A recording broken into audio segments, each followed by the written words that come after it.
കനവിൻ പാതയിൽ എത്ര ദിനങ്ങൾ നോക്കിയിരുന്നു എന്റെ പൂമുഖത്തിൽ ചേരാനെത്തിയിടുന്നൊരു ചൈത്രമാസ പൈങ്കിളിയെ പോലെ.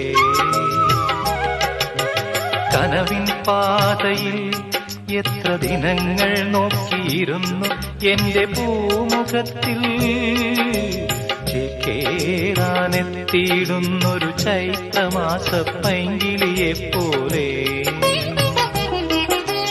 വന്നവൾ മനസ്സിൽ പകർന്നു പ്രണയമാം തേനോലും മൊഴിയും ഓർമ്മകൾ കൂടിടും ഈ നിമിഷം ധന്യം. ഏതോ കിളിനാദമെൻ കരളിൽ മധുമാരി പെയ്തു. ആരാഗമാധുരി ഞാൻ നുകർന്നു. അതിലൂറും മന്ത്രമാം ശ്രുതിയിൽ അറിയാ